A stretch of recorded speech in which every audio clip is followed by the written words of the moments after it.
광대상에 빵 2개가 있죠? 예. 이거 왜 놨는지 아시는 분 손 들어보세요. 예? 왜 놓은 건지 아시는 분. 이거 보리빵 아니에요. 밀가루, 맥주 감수전에 왜 밀가루 빵을 보리빵도 아니 2개를 놨는가? 지난해에도 놓고 했어요. 그죠? 근데도 아직도 의미를 모르죠, 잘. 예, 여러분이 얼마나 까마귀 고기를 잘 드시는지를 여실히 보고 그래서 이 절기는요 계속 반복해서 얘기하는 거예요. 잊어버릴까봐. 요거 잊어버리면 절대로 안 된다 하고서 반복해서 얘기하는 겁니다. 그래서 한 10년쯤 지나서도 계속 까먹고 있으면은 그거는 정말 심각한 겁니다. 예. 오늘이 성령 강림절입니다. 구약시대의 오순절, 맥주 감사절을 지키라고 하는 이 말씀이 기원이 됩니다. 레위기 23장에서 이스라엘 자손에게 7절기를 지키라고 명령하셨는데 그것은 곧 우리에게 명하신 것이나 다름이 없습니다. 제자들에게 명하신 선교의 명령이 곧 바울이 그리고 우리 교회가 이어받아서 감당하듯이 그리고 십계명을 누구에게 주신 거예요? 이스라엘 자손에게 주신 거예요. 근데 우리가 왜 그걸 지켜요? 우리에게 그들을 대표로 해서 우리에게 주신 것이기 때문에 이스라엘은 장자라 그랬잖아요. 예? 자, 그래서 하나님께서 이스라엘에게 세세토록 지키라고 한 이 7절기는 이스라엘과 동일하게 하나님을 믿는 우리에게 명하신 것이나 다름이 없다. 그러나 교회가 그런 것들을 많이 잃어버렸는데 그것을 회복해야 되겠죠. 자, 그러면 하나님께서 왜 이 7절기를 꼭 지켜야 된다? 1년마다 꼭 이것을 지켜야 된다. 이렇게 하신 것일까? 그래서 오늘은 하나님께서 대대로 지킬 것을 명령하신 7대 절기에 대하여 간략하게 설명하고 또 6월절에서 오늘 오순절, 성령 강림절까지 더 자세히 말씀을 드리고자 합니다.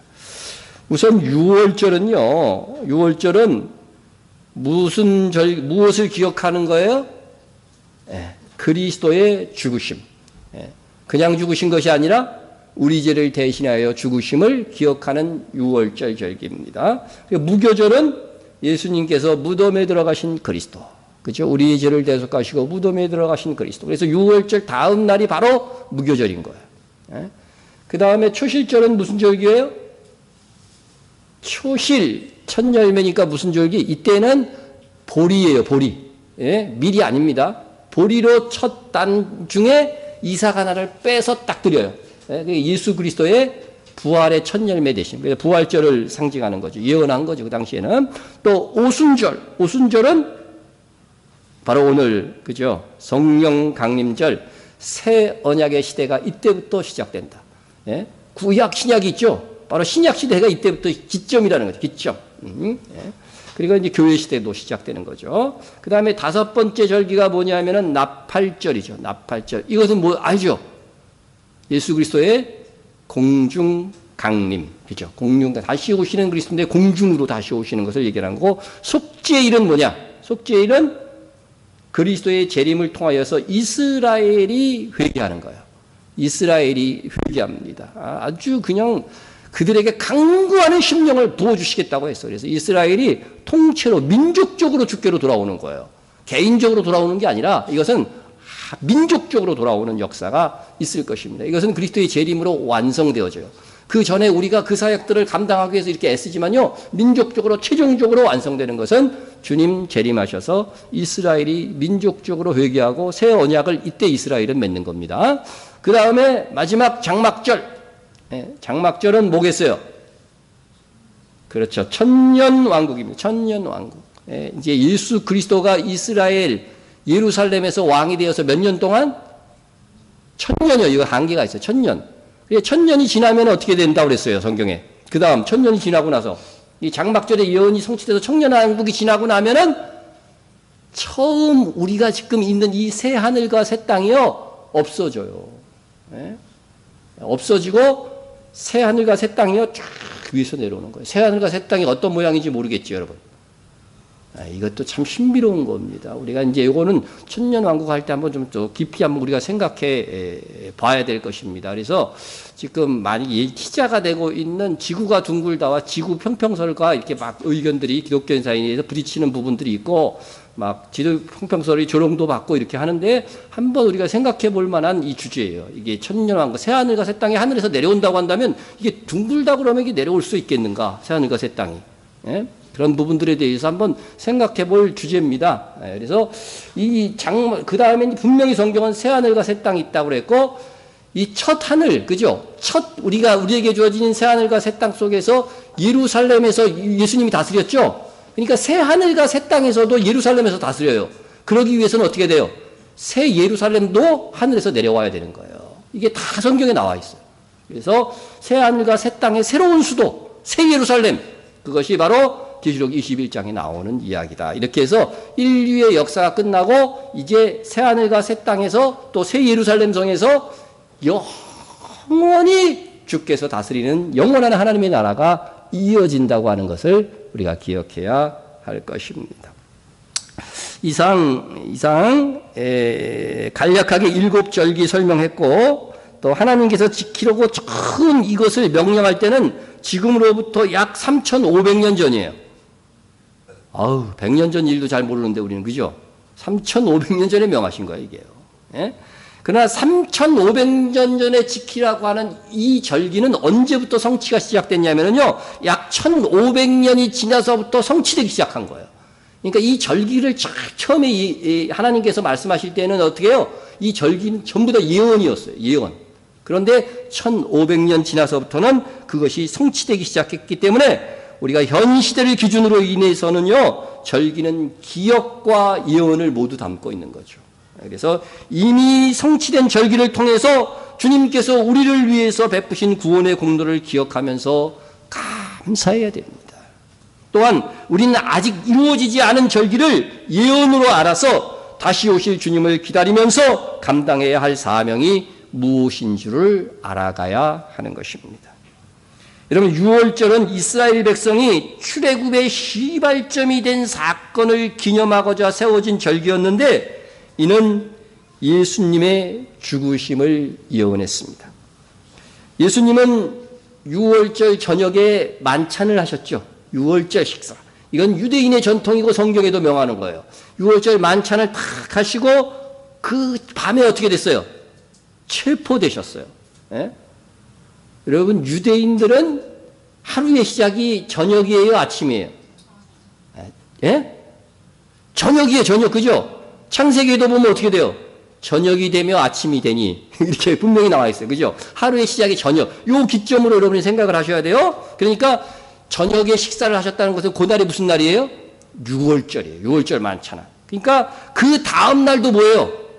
그 다음 날 태지기 전까지는 다 6월절에 속하는 거죠. 그것을 기준으로 해요. 그래서 그 예수님은 그 밤에 체포되어져서 그 다음에 그 밤에 대제사장과 헤롯 왕의 신문을 받으시고 이어지는 아침에는요, 사형권을 가지고 있는 로마 총독이 재판에서 사형의 언도를 다 내립니다. 그리고 그날 바로 사형이 집행됩니다. 예? 여러분, 하루 사이에, 그것도 10시간으로 하면요, 12시간도 안 되는 그 사이에 예수님이 체포되고 신문을 받고 재판에서 사형 언도가 행해지고 사형 집행까지 돼버리는 거예요. 이렇게 초고속으로 재판받고 체포해서 사형 언도까지 되는 경우가 있나요? 이거 있을 수 없는 일이에요. 그죠? 있을 수 없는 일이죠. 예? 그런데 이것은요, 6월절에 있으리라고 한 예언을 다 이루기 위해서 이렇게 역사적으로 성취가 되어져 갔던 거예요. 예? 심지어 예수님은 6월절 어린 양을 제단불에 몇 시에 묶는다고요? 우리 시간으로 오전 9시에 딱 묶어요. 그리고서 이것을 이상하게 6시간 동안 묶고 있어요. 묶었다가 어떻게 돼요? 오후 3시에 이것을 딱 어떻게 해요? 죽이는 거예요. 예수님은 정확하게 오전 9시에 십자가에 달리셨어요. 그 다음에 언제 운명하셔요? 오후 3시에 운명하십니다. 그러니까 6월절 날짜를 정확하게 지키고 심지어 뭐예요? 시간까지도 정확하게 지키셔가지고 예수님은 십자가에 못 박혀 돌아가신 것입니다. 그러니까 얼마나 철저하게 날짜와 시간까지 지켜서 예언이 성취됩니까? 그 다음에 무교절이에요. 무교절. 그 다음 날부터는 무교절인데 무교절이 7일이 시작되는데 이것은 예수님께서 무덤에 들어가심을 의미합니다. 예수님께서 오후 3시에 돌아가셔서 장례 절차가 있었어요? 없었어요? 대부분의 사형수들은 그냥 막 던져져요. 아무데나 던져지는데, 길가에 던져지는데 예수님 골짜기에 던져지지 않냐고 어떻게 돼요? 니고데모와, 그죠? 이게 요셉이라는 사람이 와가지고 어떻게 돼요? 장례 절차를 하거든요. 그래가지고서 어떻게 돼요? 오후 6시에 무덤에 들어가시는 거예요. 그러니까 6월절 다음 날이 무교절인데, 그죠? 거기선 저녁부터 하루가 시작되는 거니까 정확하게 언제 들어가신 거예요? 무교절에 무덤에 탁 들어가 되시는 겁니다. 그래서 그 예언도 그냥 이루어지는 거예요. 예? 자, 무덤에 들어가신 날은 금요일이 아니고 언제라고 그랬어, 제가요? 수요일이라고 그랬어. 우리나라에 수요일 예배가 있는 것은 기가 막힌 거예요, 그래서. 왜 수요일이에요? 성경에 분명히 예수님께서 3일 뭐라고 그랬어요? 3야 동안 내가 무덤에 있으리라, 땅속에 있으리라 분명히 말씀하셨어요. 예수님의 말씀이 틀릴 수가 있어요? 그대로 3일 3야 계산해 보면 수요일 날 돌아가신 거예요. 그리고 주일날, 주일이 되자마자 언제? 유대인 일가표에 있는 눈 깜짝할 사이에 그 시간에 딱 부활하신 거예요. 부활하신 거예요. 왜냐하면 우리가 눈 깜짝할 순식간이라고 우리는 성경에는 번역되어 있죠. 순수리 말로 하면 그게 눈 깜짝할 사이예요. 눈 깜짝할 사이에 우리가 부활할 것이기 때문에 예수님은 부활의 첫 열매로 부활하셨기 때문에 시간도 정확하게 그 시간 부활했다고 보는 것이 타당한 것입니다. 예? 자, 그 다음에 이제 뭐 초실절이 있었죠. 초실절이 있는데 이는 무교절 7일 중에 안식일 이틀날 지내야 돼요. 무교절이 7일이니까 그 7일 동안에 안식일 토요일이에요. 오늘날로 하면 토요일은 반드시 있죠. 그런데 그 다음 날 반드시 초실절을 지키라고 그랬어요.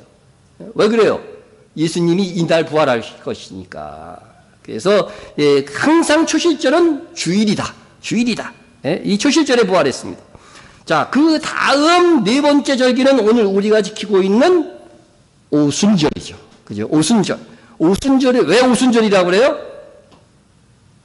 50일 예수님께서 십자가 초실절 이후로 50일째 되는 날이다 해가지고서 오순절이라고 하는 거예요. 오순절. 예수님은 보리농사의 첫 열매. 우리는 뭐예요? 이 오순절에는 무슨 첫 열매예요?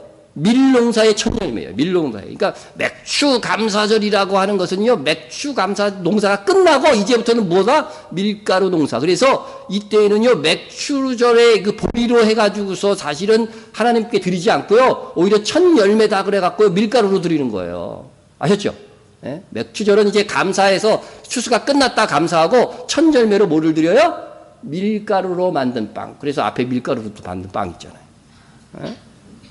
왜 두 개를 드려야 되느냐? 그건 이제 설명을 하겠습니다. 자, 이 오순절에 대한 말씀 한번 보세요. 안식일 이튿날. 분명히 안식일 이튿날이면 무슨 요일이라고요? 주일이에요, 오늘날로 주일.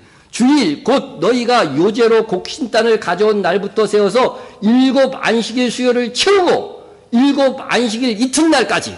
그러니까 이 날도 어떻게 해요? 당연히 주일이죠. 7 안식일 이튿날까지 합하여 50일을 계수하여, 그래서 오순절이라고 하는 거예요. 50일을 계수하여 새 소제를 여호와께 드리되, 새 소제를 드리라고 하는 거죠. 새 소제를 드리되.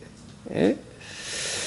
자, 이렇게 무교절을 7일로 하고 반드시 안식일 이튿날로 이렇게 드리게 한 것은 이 요일은 계속 변하잖아요. 그런데 항상 오순절은요, 주일로 오기 하기 위해서 안식일 이튿날을 기준으로 시작하게 하신 거예요. 예? 그래서 우리가 꼭 그것을, 그래서 신약 시대의 교회들이 새 언약 시대에는요, 주일날 예배 드릴 수 있도록 이미 하나님께서 이렇게 정해 놓으신 거예요. 뭐 요즘은 또 안식일로 다시 돌아가야 된다 그런 사람들이 안식교 말고도 많이 있어요. 근데 그건 잘못된 생각이에요. 우리 성경에 분명히 이렇게 우리 신약 시대의 교회들은요, 주일날 예배를 드려야 됩니다. 예? 자, 그런데 이날 무슨 소재? 새 소재로 밀가루로 떡을 만들어서 드리라고 하는 것인데, 자, 그런데 밀가루로 만든 첫 열매 떡, 그죠? 뭐 킹제임스 버전 다른 성경에는 빵이라고 사실 번역했어요. 그러니까 빵이라고 생각해도 돼요. 이거는 하여튼 그러나 떡을 기준으로, 우리 성경에 떡이라고 됐으니까 떡을 기준으로 해 말씀드립니다. 첫 열매의 떡을 만들어 드리라고 하는 것입니다. 그런데 이 소재를 새 소재라고 하였는데 이는 영적으로 무슨 뜻이냐면요, 구약 선지자들이 예언한 새 언약이 바로 이 오순절부터 시작됨을 의미하는 거예요. 예? 그래서 새 언약은 뭐냐? 우리 많이 말씀드렸죠. 새 언약은 예수 그리스도를 믿으면 그 사람 안에 누가 거해요? 성령께서 거하심으로 생명의 떡이신 예수 그리스도를 믿는 이 믿음이 뭐예요? 유지된다는 거예요. 유지된다는 거예요. 우리 사람이 연약해갖고 죄를 지을 수도 있지만 이 믿음이 떠나지 않고 유지되는 거예요. 유지되어서 그 구원을 보증해 주는 것입니다. 그래서 한 번 예수를 믿는 사람들은 성령께서 내주하셔갖고 우리 마음을 어떻게 돼요? 그 믿음만은 굳건히 붙들고 계신 거예요. 예? 그래서 그 믿음이 사라지지 않고 최종 구원을 이루게 되는 겁니다. 그래서 성경에 보면 믿음으로 의롭게 된다고 그랬죠? 의인만이 천국 가잖아요. 그러니까 믿음만 지키면 우리가 의롭게 되는 거죠. 그죠? 예, 그래서 자, 이렇게 성경에 봅시다. 그가 또한 우리에게 인치시고, 인친다는 것은 무슨 말이에요? 도장인, 도장 꽉 찍는다는 거예요. 너는 내 거야. 하나님께서 너는 내 거야 하고 도장을 꽉 찍었어. 여러분도 도장 찍혔어요? 안 찍혔어요? 찍혀서 영적으로 도장 찍고 너는 내 거야 하고 우리에게 인치시고, 인만 치셨어요? 보증인을 세웠네. 보증. 여기 보증인이라고 할 수는 없지만 보증 하나님이죠. 그죠? 보증으로 우리 마음에 뭘 주셨어요? 성령으로 주셨어요. 혹시라도 우리가 하나님의 소유에서 이탈되지 않도록 하나님께서 보증하시기 위해서 우리 안에 누구를 보내주셨어요? 성령 하나님, 삼위이신 성령 하나님을 보내주셨다 하는 것입니다. 여러분 하나님의 소유된 우리가 이에 더하여서 하나님께서 보증하고자 보내신 성령께서 우리의 구원에 대해서 실패할 가능성이 있을까요? 없어요. 우리는 우리의 의지는 실패할 수 있어요. 그죠? 그러나 하나님은 실패하지 않습니다. 그렇다면 만약에 성령께서 우리 안에 내주하셔갖고 우리의 믿음을 지키려고 했는데 우리가 하도 못해서 실패했다고 한다면 하나님은 전지전능한 하나님이 아닌 거죠. 그러므로 한 번 구원은 영원한 것이며, 여러분이 지금 진실로 예수님을 나의 주, 나의 하나님으로 믿고 있다고 한다면 여러분의 최구원은 뭐다? 확실한 것이라는 거죠. 확실한 것이라는 거죠. 근데 자꾸 죄지면은 내일은 지옥 갈 것 같아요. 그죠? 이때 죽으면. 그런 건 잘못된 신앙이에요. 잘못된 신앙. 우리가 받은 최고의 은혜는요, 바로 성령께서 내주하신 거예요. 성령이 그 안에 있는 사람은요, 뭐라고 그랬어요? 영생을 얻은 거라고, 구원을 얻은 거라고 이미 말씀하고 있잖아요. 이상 오순절에 세수제를 드리라고 하는 명령은 영적으로 새 언약을 의미함이라고 하였는데, 하나님께서는 오순절에 세수제를 어떻게 드리라고 하셨나 보시면은, 너희의 처소에서 10분의 2 에바로 만든 떡 2개를 가져다가, 이거대로 하려면 좀 떡이 커야 돼요. 내년에는 좀 이게 떡을 한번 만들어야겠지, 이제 크게. 떡 2개를 가져다가 흔들지니, 흔듭시다 한번. 흔들었어요? 이게 흔드는 것을 요제다 이렇게 그렇게 얘기합니다. 흔들지니, 이는 고운 가루에 뭐를 넣어요? 누룩을 넣어서 구운 것이요. 이는 천요제로 여호와께 드리는 것이며 했습니다. 자, 우선 왜 떡 2개일까? 떡 2개일까? 요것을 이제 유래를 캐가야 되겠죠. 유래를 캐. 내년에도 모르면 안 됩니다. 내년에도 모르면 안 돼. 6월절은 이스라엘이 출애굽하기 전에 어린 양의 이 피를 어떻게 해요? 문설주와 문지방에 탁 발라서 애굽의 장자들은 다 죽었죠. 다 죽었어요. 그런데 이스라엘 자손은요, 죽음이 어떻게 했어요? 넘어갔어요. 6월에 갔어요. 한문이죠. 6월절이 넘어갔다는 뜻이에요. 넘어갔어요. 그래서 그때부터 절기가 시작되었습니다. 반면 오순절은 어떤 사건을 통해서 시작된 것인가? 무슨 사건을 통해서 시작됐는지 아세요?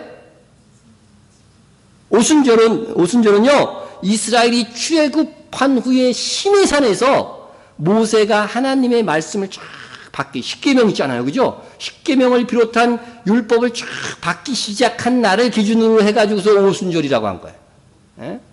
우리가 잘 알듯이 모세가 이날 받은 십계명의 율법은 오늘날 우리가 뭐라고 불러요? 구언약이라고 불러요. 줄여서 구약. 그죠? 구언약이라고 부릅니다. 구언약. 그래서 하나님께서 이 구언약을 어디다가 써주셨어요? 그죠? 두 돌판에다가, 두 돌판에다가 이렇게 탁, 그죠? 십계명을 탁 써가지고서 우리에게 주셨단 말입니다. 예? 그런데 이스라엘 자손은 이 돌판에 새겨진 하나님의 말씀을 지키는데 성공했어요? 실패했어요? 실패했어요. 그래서 하나님께서는 이스라엘 자손이 실패할 수 없는 새 언약을 주시리라 약속하시고 예언하셨어요. 예? 보십시다. 여호와의 말씀이니라. 보라, 날이 이르리니 내가 이스라엘 집과 유다 집에 뭐를 주시겠다고요? 새 언약을 신의 산에서 맺었던 구 언약은요, 이스라엘 자손이 자꾸 어겨서 못 지킨다는 거예요, 지금. 그래서 새 언약을 맺으리라. 예? 이 새 언약은 이스라엘 자손이 신의 산에서 받았던 구 언약과 틀린 점이 무엇인가? 내용은 하나도 안 틀려요. 십계명 그대로 지키잖아, 우리가. 그죠? 보세요. 이 언약은, 새 언약이죠, 말해서. 이 언약은 내가 그들의 조상들의 손을 잡고 애굽 땅에서 인도에 하여 내던 날에 맺은 것과 같이 아니할 것을. 그러니까 신의 산에서 맺은 언약과는 다르다고 하는 거예요. 뭐가 다를 거예요? 뭐가 다른 거예요? 다른 점이? 계속 이어서 보면 알겠죠? 그죠? 뭐냐면은 내가 그들의 남편이 되었어도 그들이 내 언약을 깨뜨렸음이니라. 남편처럼 옆에서 구름기둥 불기둥으로 그렇게 진짜 남편처럼 갔어요. 구름기둥 그 기둥 안에 누가 계셨어요? 여호와의 사자 구약시대에 예수님이 계셨다니까요. 그 안에 영적으로 계신 거예요. 남편이 되었어도 그들이 내 언약을 깨뜨렸음이라는 거죠. 그러니까 새 언약은 무슨 뜻이에요? 이스라엘도 깨뜨릴 수 없는 언약을 주겠다고 하는 거예요. 구약시대는 구원의 확신을 가질 수가 없었어요. 그래서 신약시대에는요, 구원의 확신을 가진 이유가 뭐냐면 여기에 있는 거예요. 새 언약은요, 사람 측에서, 예수 그리스도를 믿은 성도, 신자 측에서 깨뜨릴 수 없다는 거예요. 완전한 구원을 주시겠다고 하는 겁니다. 그래서 구원약과 새 언약의 차이를 여러분 분명히 알고 계셔요. 분명히요. 그래서 이것을 알게 하시기 위해서 하나님께서 오순절을 매년 지키게 하시는 거예요. 너희가 받은 이 구원은요, 영원히 취소될 수 없다. 오순절을 통해서 이걸 기억하라고 하는 겁니다. 그래서 내가 그들의 남편이 되었어도 그들이 내 언약을 깨뜨렸습니다. 이스라엘 자손이 언약을 깨뜨렸다는 것입니다. 그래서 하나님은 이스라엘 측에서 깨뜨릴 수 없는 새 언약을 주시겠다고 하는 것입니다. 그럼 새 언약을 하나님께서 어떤 방법으로 이스라엘 자손들이 불순종으로도 깨뜨릴 수 없는 언약이 되게 하실 것인가? 이건 우리에게도 그대로 적용되겠죠. 우리가 예수 믿고 여전히 죄 짓는데 그렇게 죄 짓임에도 불구하고 어떻게 우리가 계속 구원을 받을 수 있겠는가 하는 것이죠. 자, 그러나 그날 후에 내가 이스라엘 집과 맺을 언약은 이러하니 곧 이게 새 언약이에요. 내가 나의 법을 그들 속에 두며 하나님의 말씀을 우리 속에다 둔다는 거예요. 그들이 마음에 기록한다는 거죠. 나는 그들의 하나님이 되고 그들은 내 백성이 될 것이라. 하나님의 백성이 되는 길은 이제는 어떻게 돼요? 하나님의 말씀이 내 안에 기록된다는 거예요. 내 안에, 내 속에. 구약시대의 구언약은 어디에 기록됐다고요? 돌비. 신약시대는 마음심이니까 심비. 그게 마음의 비에 기록된다고 하는 것을 이 분명히 말씀하고 있는 것이죠. 그래서, 자, 그러면은 어떤 방법을 통해서 우리의 마음 속에다가 하나님의 법을 기록할까? 하나님의 법을 기록할까? 여러분, 말씀으로 너희가 거듭났다고 하는 성경 말씀 있죠? 하나님의 말씀이 내 안에만 들어오면은요, 내 안에만 들어오면 어떻게 돼요? 내가 구원받는 거라고 하는 거죠. 예수를 믿는 것과 말씀이 내 안에 들어오는 것은 동일한 표현이에요. 동일한 표현. 자, 에스겔 선지자는 이것에 대해서 에스겔 선지자는 새 언약을 얘기하면서 이렇게 예언했어요. 또 새 영을 너희 속에 두고 새 마음을 너희에게 주되 너희 육신에서 굳은 마음을 제거하고 부드러운 마음을 줄 것이며 했습니다. 그래서 각 사람의 마음 속에 뭐를 준다는 거예요? 새 영을 주시겠다고 해요. 새 영, 새 마음을 갖도록 하실 것이라고 하는 것입니다. 여기서 새 영은 오순절 곧 성령 강림절 이후로 믿는 신자들의 마음 속에 내주하시는 성령님을 뜻하는 것입니다. 성령님은요, 구약시대부터 역사에서 일해 왔어요. 그럴 때, 삼손이 막 힘을 쓸 때 어떻게 돼요? 여호와의 영이 임하여. 그러죠? 그 안에 내주한 게 아니에요. 신약성경 사도행전 이후에는 뭐고, 성령 강림전 이후에는 성령이 충만하여. 내 안에 있는데 충만히 역사하실 분이에요. 근데 구약시대는 어떻게 돼요? 외부에서 하나님의 영이 임한 거예요. 그때 능력을 막 발휘한 거예요. 그런데 신약시대는 성령이 우리 안에 계시는 거예요. 그래서 충만히 역사하시는 것이죠. 그 이후로는. 자, 그래서 여러분, 이 새 영이 바로 성령 강림절을 기점으로 해서 우리 안에 거하시게 되는 거예요. 그래서 하나님의 말씀이 믿어지는 거예요. 여러분, 하나님의 말씀 믿어지십니까? 성경에 있는 것이 최고의 기준입니다. 여러분, 과학적 기준이 아니라 하나님의 말씀이 기준이에요. 나머지는 다 잘못된 거예요. 따지고 알고 들어가면은요, 다 거짓말이라고 하는 거예요. 오직 하나님의 말씀이 명확하게 말씀하시는 것들은 그게 다 기준이 되어야 돼요. 기준이 되어야 됩니다. 예? 자, 그런데 하나님께서 이 세 소재로 2개의 떡을 드리게 하셨습니다. 그것은 바로 구약 시대에 뭐예요? 두 돌비는 깨졌다는 거예요. 이제는 이 2개의 떡고요. 두 돌비 대신 2개의 떡을 탁 이게 하나님께 드리도록 하는 거예요. 이게 바로 너희 속에 먹어 주신다는 마음의 신비, 그죠? 마음의 신비에 하나님의 법을 주신다는 의미를 갖는 거예요. 떡은 먹으면 어떻게 돼요?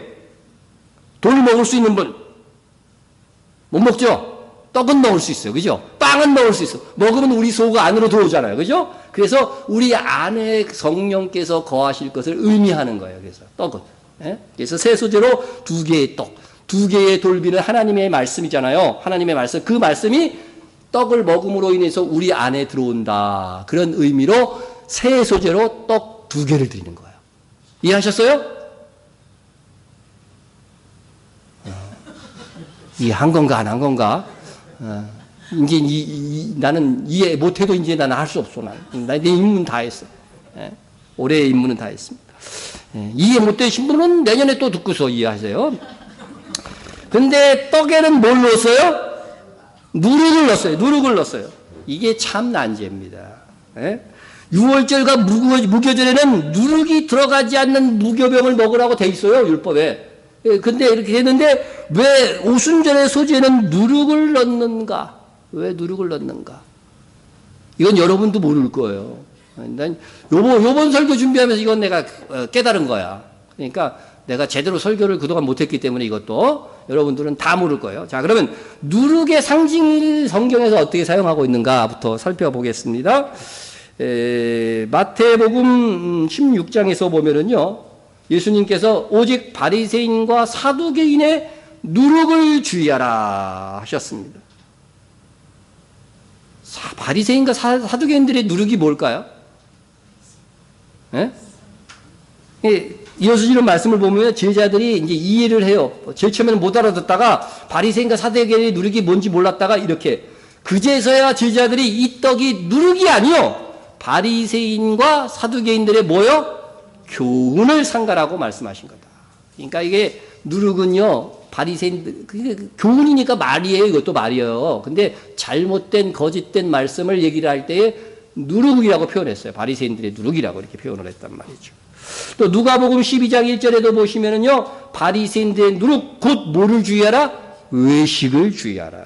이것은 이제 합쳐보면은요 이 누룩은 바리새인들과 사두개인의 교훈을 의미했는데 그 교훈들은 뭐다? 외식일 뿐이다는 거예요. 외식. 예? 여러분 예수는 안 믿으면서 여기 폼으로 앉아 있으면은요 다 외식하는 거예요. 예? 가세요 그런 분들은. 가시지 말고 진짜로 믿으세요 참. 진짜로. 예. 여러분 사두개인들과 바리새인들은요 주장하는 바가 다 달랐어요.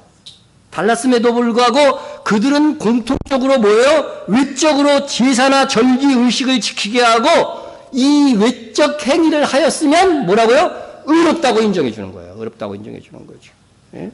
아무리 제사를 드리고 예배를 드려도 그 중심이 하나님께 회개하지 않고 하나님을 향하지 않으면 소용이 없는 거잖아요. 하나님은 중심을 보신다고 그랬는데. 예?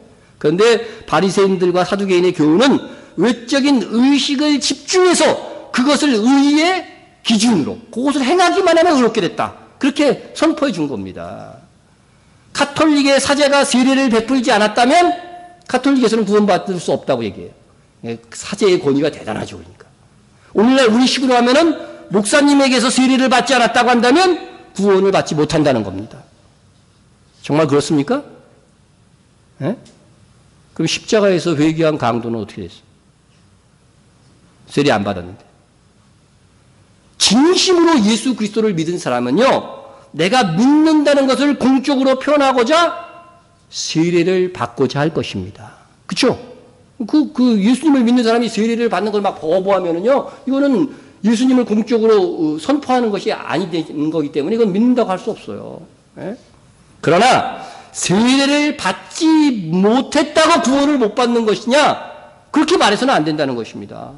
만일 마음으로 믿었어도 세례 의식을 행해야만 구원을 받는 것이라고 말한다고 한다면 그것은 바로 현대판 바리새인의 누룩 의식인 것입니다.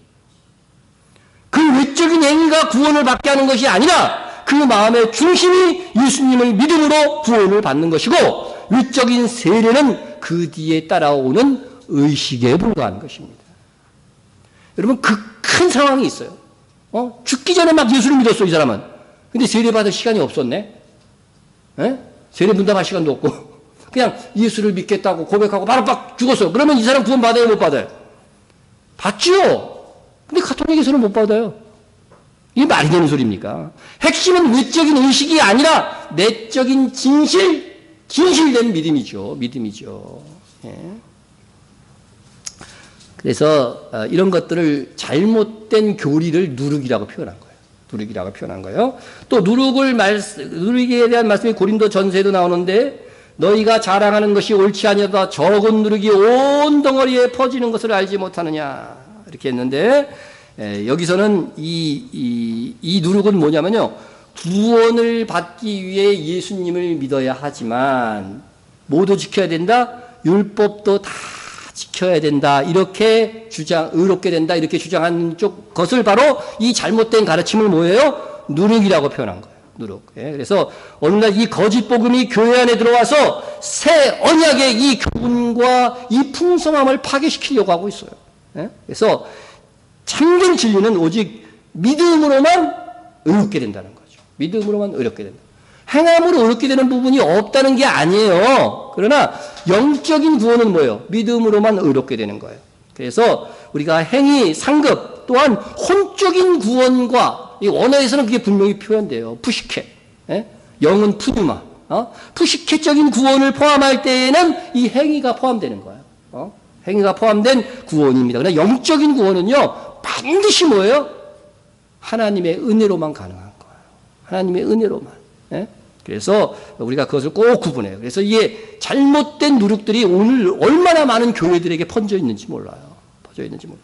자, 이러한 교훈들이 마지막 시대가 될 때까지 온 교회에 퍼져서 성도들을 혼란스럽게 할 것이기에 성경에서 미리 그러한 잘못된 가르침을 뭐라고요? 누룩이라고. 율법을 다 행해야 의롭게 된다고, 그래야 구원을 받는다고, 행위를 영적인 구원에 포함시키는 이런 것들에 대해서요, 누룩이라고 이미 표현해 놓은 거예요. 잘못된 교훈이라고. 예. 이렇게 보면 누룩이 참 부정적으로 사용됐죠. 그러나 예수님께서 누룩이 나쁜 의미뿐으로만 사용하는 것이 아니고 천국에 대한 비유로도 사용하셨습니다. 예. 갈라디아서 5장 9절에도 적은 누룩이 온 동네에 퍼지지 이 말씀이 있는데 이것도 같은 이제 음행도 누룩이라고 이렇게 봤고, 하여튼 넘어가겠습니다. 천국은 마치 여자가 가루 서말 속에 갖다 넣어 부풀게 한 누룩과 같으니라 했습니다. 여기서 수식어를 다 빼면, 그죠? 화면상 노란 글씨로 되어 있는 것은 수식어죠. 이것을 다 빼면 천국은 뭐 같다고요? 누룩이다. 저도 한때 이 누룩을 계속 부정적인 표현으로만 생각을 해가지고서 순수하게 세상 교훈과 섞여가지고서 복음이 전 세계로 전파되는 걸 의미한다, 이렇게 말한 적도 있습니다. 취소입니다. 취소. 여러분, 그렇다면 천국은 누룩이다 이렇게 표현하죠. 이게 간단하게 얘기하면 천국은 누룩이라고 하는 거고 누룩과 같다는 거거든요. 그렇게 말씀하지 않았을 거라는 거죠. 그래서 누룩은 긍정적인 비유와 부정적인 비유에서 모두 사용되고 있는데 그 공통점은 뭐예요? 누룩의 확장성이에요. 확장성. 누룩은 조금인데 넣으면 어떻게 돼요? 누룩이 들어간 밀가루는 어떻게 돼요? 엄청 크게 뻥튀기 되죠. 여러분, 빵값에는 그래서 거품이 많이 들어가 있어요. 여러분 바리새인들의 악한 교훈도 부풀려서요 교회와 세상에 많이 번져질 것을 주님이 말씀하신 거예요. 그러나 순전한 복음도 어떻게 돼요? 부풀어서 땅 끝까지 전파될 것을 동시에 말씀하신 거예요. 사탄도 사탄의 역사를 통해서 누룩이 부풀게 하시고 하나님은 하나님의 복음을 누룩처럼 부풀게 하시고 이 두 가지가 병행돼서 세상 끝날까지 가는 거예요. 이렇듯 누룩이 비유하는 것이 무엇이든 크게 부풀고 확장되고 부흥되는 상황을 설명하고 있는 것입니다. 구약시대도 마찬가지입니다. 유교절, 무교절 의식되는 고난의 떡, 그죠? 출애굽했을 때 뭐요? 떡을 갖고 나왔는데 부풀게 할 시간이 없었어. 그래서 고난의 떡을 먹었다. 그것을 기억하기 위해서 유월절과 무교절에는 반드시 뭐예요? 누룩이 들어가지 않은 그 딱딱한 떡을 먹었어요. 무교병을 먹었습니다. 하지만 이 성소에요. 성소에 이제 이스라엘 백성을 상징하는 떡을 전시하게 해놨어요. 그게 뭐예요? 이것까지 알면 굉장히 유식한 건데 진설병이죠. 진설병. 예?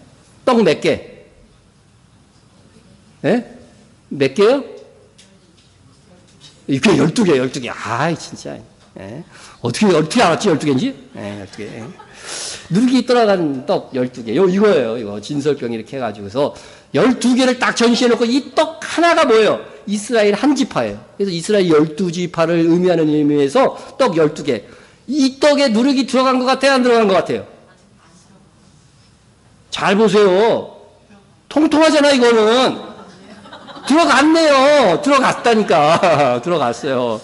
예, 누룩이 들어간 떡이에요, 이거는요. 그러니까, 하나님의 백성인 이스라엘 자손을요, 평상시에 표현할 때는 뭐예요? 누룩이 들어간 거예요. 무교병을 먹을 때는 비상시잖아요, 비상시. 부풀게 할 시간이 없어갖고 그냥 막 출애굽한 거예요. 그게 비상시예요, 비상시. 그때는 무교병이에요. 무교병. 그러나 지금은 이거는 평상시에 전시할 때는요, 누룩이 들어간 떡으로 전시를 하는 겁니다. 여기서 한 가지 질문에 들어갑니다. 질문입니다. 예수님께서 유월절 만찬에서 드신 떡은 누룩이 들어가지 않은 무교병이었을까요? 아니면 누룩이 들어간 유교병이었을까요? 잘 생각하세요. 율법에 뭐라고 돼 있어, 이거? 여러분, 잘 보세요. 성경에 보면은, 여기 이제 무교병이에요. 그죠? 요거 무교병, 먹어봤죠? 우리 교회 성찬식 할 때 이걸로 했잖아요. 예. 여기 이제 무교병이에요. 유교병. 이거는 누룩이 들어가갖고 부푼 떡. 이런 것이 유교병이에요. 우리 맨날 먹는 떡이 그냥 유교병이라고 생각하면 돼요. 예? 자, 근데 보세요. 유월절이라고 하는 무교절이 다가오네. 유월절 양을 잡을 무교절 날이 이른지야. 그러니까 유월절과 무교절은요, 하루 사이로 이렇게 있기 때문에 같은 절기로 여겨지는 거예요. 같은 절기로. 자, 이 말씀을 보면 유월절이나 무교절이나 이어지는 절기로 거의 같은 절기로 여겨졌는데, 그렇다면 누룩 없는 떡을 먹기 때문에 뭐라고 부르는 거예요? 무교절이라고 부르는 거예요. 이게 당연히 무교병을 먹어야 되겠죠. 그죠? 그래서 무교절의 절기에 반대로 누룩이 들어간 떡을 먹는다면, 유월절에 누룩이 들어간 떡을 먹는다면 이거는요, 상상할 수 없는 일이에요. 상상할 수 없는 일이에요. 자, 예수님은 무슨 떡을 먹으셨을까? 그들이 먹을 때에 예수께서 떡을 가지사. 원어로는 뭐라고요? 어떻게 알았지? 아르토스라고? 이야, 대단하십니다, 여러분들. 예, 예수께서 떡을 가지사 축복하시고 떼어 제자들에게 주시며 이르시되 받아서 먹으라. 이것은 내 몸이라 하시고. 유교절 때 먹은 떡은 누구를 상징한다고요? 예수님을. 그죠? 그러니까 예수님을 믿으면은 바로 우리도 어떻게 되는 거예요? 예수님과 같이 생명의 떡이 되는 거예요. 예수님이 생명의 떡 할 때 또 아르토스라고 그러고. 아르토스. 예? 자. 예수님의 몸을 상징하는 유월절 떡은 과연 누룩이 들어간 유교병이었을까? 누룩이 들어가지 않은 무교병이었을까? 무교절에 지켰으니까 당연히 무교병이라고 생각할지 모르겠지만, 여러분, 예수님께서 유월절 만찬에서 자기 몸이라고 하시면서 주신 떡은 바로 뭐라고요? 이 아르토스는요, 누룩이 들어간 떡이에요. 몰랐죠? 죄송합니다. 저도 처음 알았어요. 제가 몰랐으면 여러분이 알 리가 없어요. 알 리가 없어요. 예? 참, 이게 설교를 열심히 준비하면요, 이렇게 하나님께서 알려주시는 것들이 있어요. 아르토스, 누룩이 들어간 떡을 드셨어요. 기가 막힌 거죠. 저 신약성경에 누룩이 들어가지 않은 떡은 무교병이라고 해가지고서요, 아지모스라고 하는 분명한 단어가 있어요. 예? 그래서 예수님께서 무교절의 절기에, 무교병을 먹으라고 무교절이라고 했는데, 그 무교절의 절기에 유교병을 먹은 거야. 이거 정말 원어를 우리가 이미 알았다고 한다면 이게 기가 막힌 일이거든요. 기가 막힌. 그 의미를 그래서 빨리 생각했을 텐데, 이 번역된 성경을 보다 보니까 그걸 그동안 제가 몰랐던 거예요. 이건 무교절에 먹으셨으니까 당연히 무교병을 먹었을 거라고 저는 생각을 한 거예요. 예? 그런데 예수님께서는 놀랍게도 당시까지의 전통을 다 깼어요. 예수님 이전까지는요, 유교병을 먹은 적이 없어요. 다 무교병 먹었어요. 무교절에는. 예? 그런데 이 전통을 파괴하고 누룩이 들어간 떡을 무교절인 유월절 만찬에서 사용하셨다는 것입니다. 예? 이것은 율법에도 분명히 무교병 떡을 먹으라고 그랬는데 예수님께서 율법대로 아니하시고 유교병을 먹었다는 이 사실. 예수님이 심심해서 그러셨을까요? 의미가 있겠죠. 뭔가 교훈이 있는 거죠, 여기에는요. 예? 주님은 왜 유월절에 무교병이 아닌 유교병을 사용하실 것일까? 그것은 사도 바울의 누룩에 대한 설명에서부터 한번 살펴보도록 하겠습니다. 이러므로 우리가 명절을 지키되 묵은 누룩으로도 말고 악하고 악에 찬 누룩으로도 말고 누룩이 없이 오직 순전함과 진실함의 떡으로 하자. 이렇게 되어 있습니다. 우리가 명절을 지켜야 한다고 하는데 이 명절은 무슨 명절일까요? 무교절이라고도 하는 유월절. 그죠? 유월절입니다. 예. 대부분의 교회들이 유월절을 지금 안 지키고 있으니까 주석에는 뭐라고 되냐면 영적 유월절이라고 해놨더라고. 영적 유월절이 아니에요. 영적 유월절이기도 하지만 진짜 유월절을 지켜야 되는 거예요. 예? 우리가 유월절을 지켜야 되는데 구약시대처럼 지키면 안 된다는 거예요. 그죠? 이는 신약의 가르침이, 신약 성경에서 분명히 명절을 지키되 했잖아요. 예? 그런데 유월절을 지낼 때 구약시대처럼 누룩 없는 떡으로 해야 된다는 말씀인가, 이게? 원문에서 누룩 없는 떡은요, 헬라어로 아지모스, 하나의 단어예요, 하나예요. 근데 누룩이 없이 떡하고 그냥 단어가 막 떨어져 있죠, 그게? 예? 번역 성경에. 예? 그래서 오히려 이 번역 이전에는 하나로 되어 있었는데, 그래서 누룩 없는 떡은 아지모스. 예? 그런데 여기서 누룩 없는 떡은요, 비유입니다. 제가 헬라어까지 그래서 일부러 써놨어요. 예? 비유입니다, 비유. 그래서 유월절을 지내는 데 있어서 누룩 없는 떡으로 해야 한다는 것이 아니라 순전하고 진실한 믿음으로 이제 지키면 된다는 거예요. 예? 대체되었다는 거예요, 대체되는 거예요. 누룩 없는 떡은 순전하고 진실한 믿음으로 드리는 것으로 대체되었다. 예? 이런 거예요. 예를 들어서 제가 어떤 사람과 막 갈등하고 있어, 대립을 겪고 있어. 그래서 제가 전화를 해가지고서 우리 둥글둥글한 수박을 가지고 만납시다. 그랬어요. 그러면 정말 수박 갖고 만나자는 거예요? 수박처럼 어떻게 해요? 둥글게 원만하게 문제를 해결합시다. 그런 의미잖아요. 근데 그걸 못 모르고 수박만 갖고 와. 이거는 말이 안 되는 거죠. 예? 이거 마찬가지입니다. 이제 우리의 유월절은 순전하고 진실된 믿음으로 무교절 절기를 지키면 되는 것이지 꼭 무교를 먹으면서 절기를 지키라고 하는 구절이 아닌 것입니다. 어쨌든 중요한 것은요, 예수님께서 그때까지의 전례를 완전히 깨고 누룩이 들어간 유교병을 유월절 떡으로 사용하셨다는 것입니다. 예수님께서 그렇게 하신 것은 바로 오순절의 새 소재, 새 언약의 떡에 누룩을 넣으라고 하는 근거가 되는 것입니다. 예수님께서는 이 죽으심은 누가복음 22장 20절을 보면은요, 유월절 잔을 탁 나누시면서요, 뭐라고 하셨냐면은 이것은 새 언약의 피라고 하셨어요. 저녁 먹은 후에 잔도 그와 같이 하여 이르시되 이 잔은 내 피로 세우는 뭐라고요? 구언약이라고요? 새 언약, 신약의 언약이라는 거죠. 새 언약이 곧 너희를 위하여 붓는 것이니라. 그런데 여러분, 예수님의 피만 새 언약의 피겠어요? 예수님의 몸도 뭐예요? 새 언약의 몸이어야 하는 거예요. 새 언약의 몸이어야 하는 거죠. 그런데 새 언약의 몸은 뭐예요? 누룩이 들어간 떡이어야 되는 거예요. 그러니까 예수님은 이제 그것을 새 언약의 몸이다 이런 표현은 없잖아요. 그런데 유월절 떡을 누룩이 들어간 떡으로 하시고 그것이 또 새 소재로 누룩이 들어간 떡을 요 오순절에 드리라고 함으로 인해서 이게 바로 예수님의 몸도 새 언약의 몸이다 하는 것을 여기서 표현해 주고 있는 거예요. 이게 감추어져 있는 거죠. 감추어져 있는 거죠. 예? 그래서 구약 시대의 이스라엘을 뜻하는 이 이스라엘 자손은 뭐라고 그랬어요? 이스라엘 백성의 이제 하나님의 백성의 범주가 이제 변화되는 거예요. 이 새 언약 시대로 인해서. 그래서 구언약에서는 누가 하나님의 백성이었어요? 그죠? 이 떡으로 12지파를 떡으로 표현했잖아요. 그래서 이스라엘 12지파의 사람들이 하나님의 백성이었어요. 그래서 이방인이 하나님을 믿은 적이 있어요? 없어요? 구약시대에? 있어요. 그런 사람들은 하나님을 믿으려면 어떻게 돼요?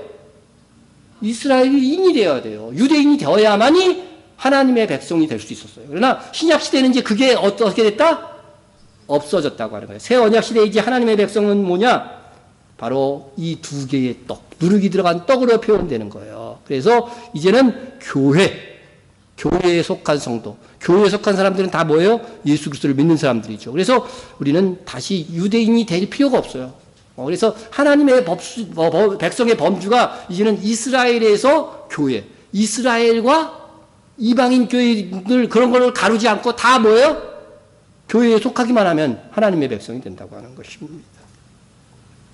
자, 그래서 이 신구약 시대에 하나님의 백성을 대표해서 예수님께서 십자가에 돌아가시는 것이므로 하나님의 백성의 상징인 것은 상징은요 전부 다 뭐로 했어요? 누룩이 들어간 떡으로 했잖아요. 그래서 누룩이 들어간 떡을 먹고 돌아가시는 것이 신구약 모든 성도들을 위해서 예수님이 죽으시는 의미가 된다고 하는 거예요. 예?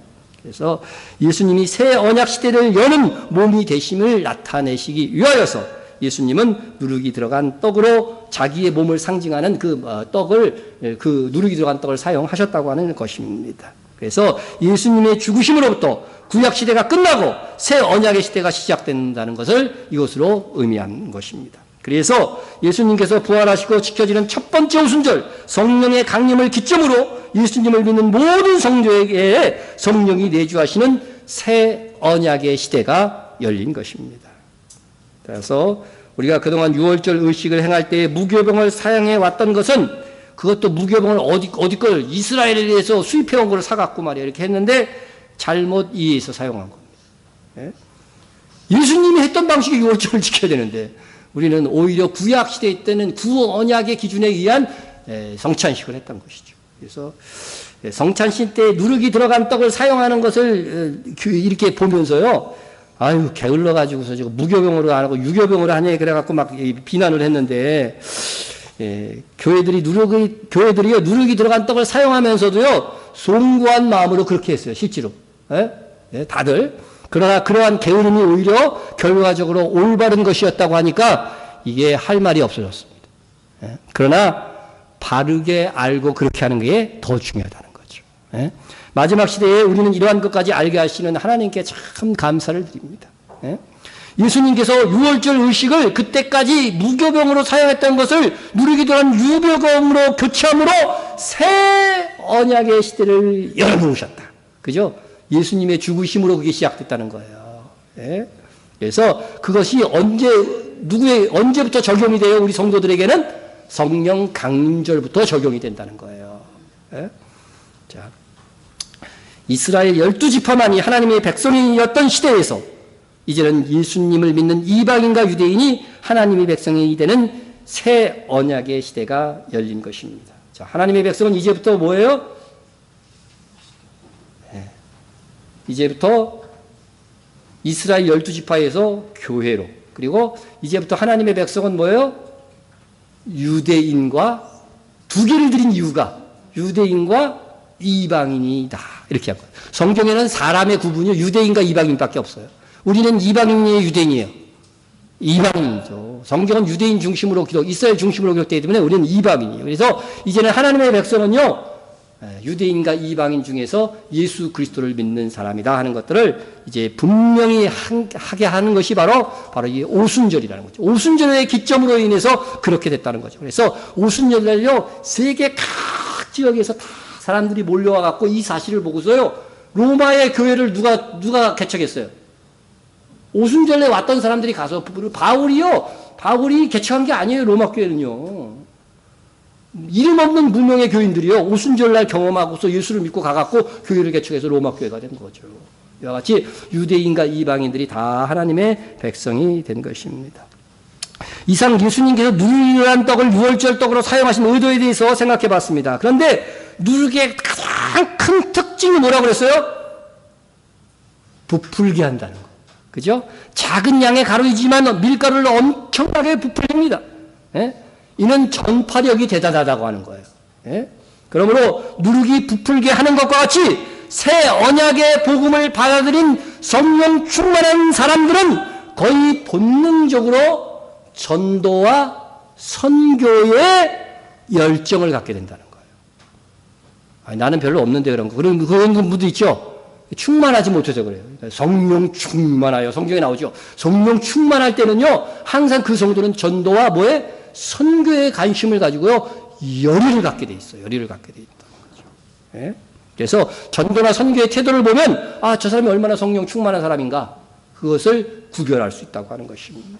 그래서 오늘 본문에서도요, 성령이 강림하시면 어떤 일이 일어날 것인가, 누룩과 같은 성도가 될 것을 분명히 말씀하고 있어요. 오직 성령이 너에게 임하시면 너희가 권능을 받고 예루살렘과 온 유대와 사마리아 어디까지? 땅끝까지 이르러 내 증인이 되리라 하시니. 여러분, 성령이 우리에게 임하시면 선교의 열정을 가질 수밖에 없어요. 땅끝까지 가려고 하는 열망이 있을 수 있어요. 사도들이 이제 예루살렘에서 이제 교회가 생겼어요. 그죠?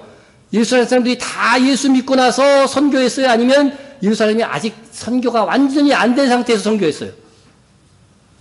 예루살렘에 교회가 세워진 상태에서 아직도 안 믿는 사람이 훨씬 더 많아요. 예루살렘에. 예수 믿는 사람은 소수예요. 그래도요.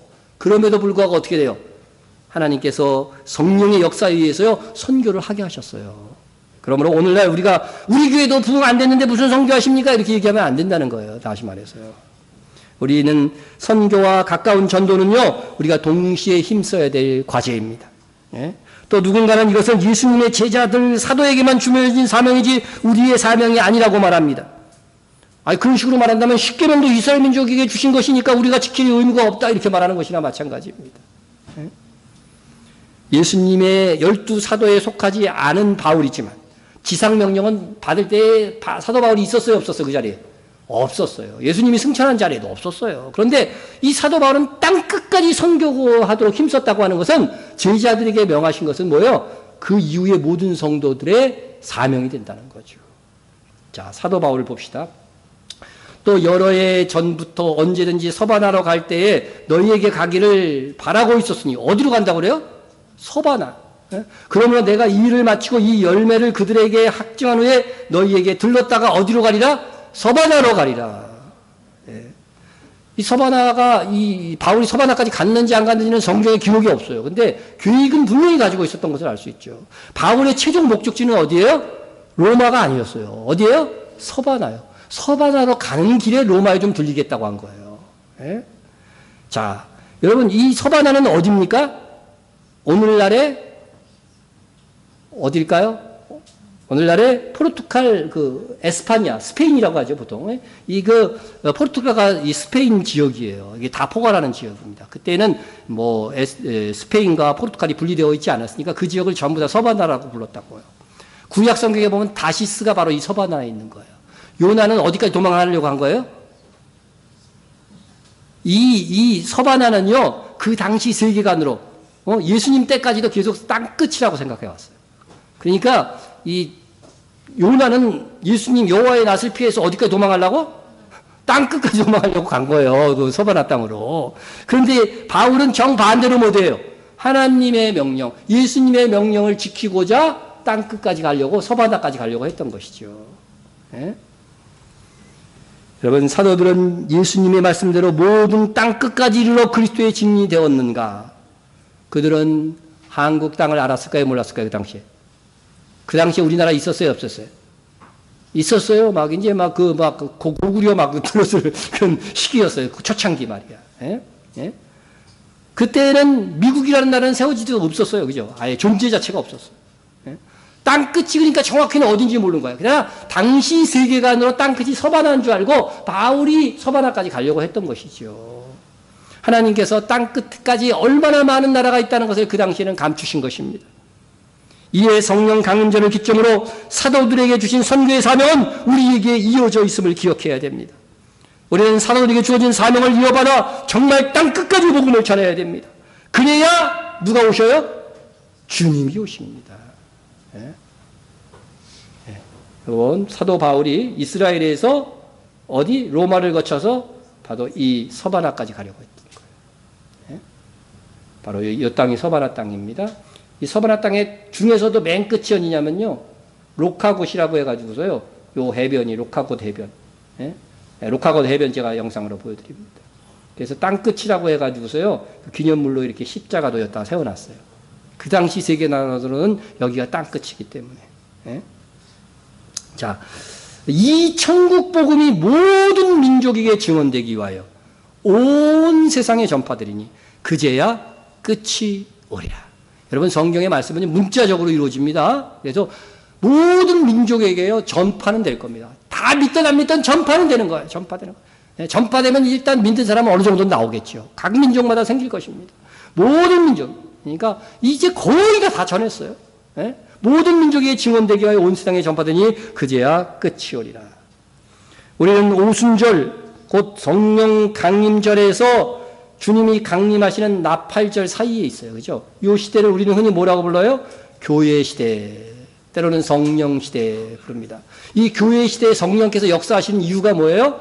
바로 땅 끝까지 복음을 전하는 사명을 위해서 성령께서 강림하신 것입니다. 그래서 내 안에 성령께서 오신 분은요, 다 전도와 선교에 대한 열정, 갖게 되는 겁니다. 그래서 여러분, 이런 열정이 없다고 한다면 내가 성령 충만하지 않구나 생각하고서요, 성령 충만함을 구하세요. 그러면 저절로 일어나요, 전도와 선교의 열정은요. 예? 예? 여러분, 우리 교회가 영혼구원에 대한 열정이 있는 교회가 될 것입니다. 우리 각자도 정말 성령 충만함으로 인해서 선교와 전도에 관심을 가져야 될 것입니다. 그래서 우리에게 맡겨주신 이 작은 일에 충성하다 보면 하나님께서 더 많은 것을 맡겨주실 것입니다. 그래서 빌라델비아 교회처럼 이 말을 주님 오실 때 들었으면 좋겠습니다. 내가 내 행위를 아노니 내가 작은 능력을 가지고도 내 말을 지켰노라. 우리가 전도와 선교의 사명을 잘 감당해서 주님 오실 때 이러한 칭찬을 받는 교회가 되었으면 참 좋겠습니다.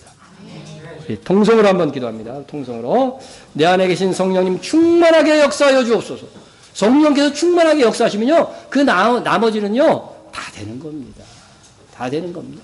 예? 영혼군의 열정이 있는 교회 되게 하여 주옵소서 기도해 주시고요. 또 나에게 전도와 선교의 열정을 부어 주셔서, 이 세 가지 기도 제목은 거의 같은 내용의 기도라 생각이 됩니다. 또 선교사와 선교지들을 위해서 기도해 주시고, 스파라dim 아누심의 알리아를 위해서 우리 기도해 주시고요. 자, 또 북한 및 박해 받는 성도들을 위해서 기도해 주시고, 교회와 목회자와 성도들을 위해서 중보해 주시기를 바랍니다. 통성으로 기도합니다. 사람과 내가 충만하신 하나님 아버지 감사합니다. 아버지 하나님, 우리가 예수 그리스도를 믿되 내 안에 성령께서 계신 줄로 믿습니다. 이것은 하나님의 약속이었고 성령님께서 계셔서 나의 믿음을 유지시켜 주시고 인도하여 주신 것을 감사합니다. 내 안에 계신 성령님이 이제 충만하게 역사하사 늘 성령 충만한 그리스도인으로서 하루하루를 살아가게 역사하여 주시옵소서. 아버지, 영혼 구원에 있는 구원에 관심을 가진 열정이 있는 교회 되게 하여 주셔서 주님이 우리에게 주신 사명에 충실한 교회 되게 하여 주옵소서. 또한 아버지의 종에게도 아버지 개인적으로 전도와 선교의 열정을 부어주셔서 이 사역을 잘 리드하고 아버지를 감당할 수 있게 하여 주시기를 간절히 빌고 원합니다. 우리 선교사들과 선교지를 위해서 기도합니다. 우리의 지원들을 힘입어서 선교사들이 힘을 내게 도와주시고 많은 열매들이 맺히게 도와주시고 선교지의 성도들도 성령 충만하여서 또한 그들도 전도하고 선교할 수 있는 역사가 나타나게 하여 주시옵소서. 스파라dim 아누심의 알리아를 위해서 기도합니다. 스페인에 살던 유대인들 아버지 하나님의 네게브 사막을 통해서 알리아할 것을 성경에서 말씀하고 있사오니 아버지, 이 사역을 위해서 힘쓰는 자들이 있습니다. 아버지 하나님 함께하여 주시고 우리의 기도와 그들의 힘씀을 통하여서 합력하여 선이 이루어지게 도와주시고 예언이 성취되게 하여 주옵소서. 북한 민 박해받는 세계에 많은 성도들이 있습니다. 박해 현장 속에서 주님께서 함께해 주시고 그들도 강하게 하사 하나님께 영광 돌리는 신앙으로 대응할 수 있도록 도와주시옵소서. 우리 교회를 사랑하여 주시고 정말 하나님이 기뻐하시는 우리 일곱의 비전이 이루어지게 하여 주시고 주시고 깨어있는 목회자, 선교사 되어줄 수 있도록 함께하여 주시기를 간절히 빌고 은합니다. 그러나 우리 연약한 성도들 말씀 안에서 자라나게 도와주시고 성령 충만케 하사 회복되어줄 수 있도록 주님 역사하여 주시옵소서. 예수님의 이름으로 기도했습니다. 아멘. 사랑의 하나님, 우리로 새 언약 시대에 태어나게 하셔서 믿음을 선물로 주셔서 영생하는 구원을 받게 하시고 성령께서 내주하심으로 취소될 수 없는 구원이 되게 하심을 감사드립니다. 성령께서 내 안에 계시면 우리로 누룩과 같이 복음 전파의 사명을 감당하게 하시고자 하심을 알게 하시니 감사드립니다. 우리로 충성되게 이 사명을 감당하는 성도요 교회가 되도록 충만하게 역사하여 주옵소서. 예수님의 이름으로 기도드립니다. 아멘.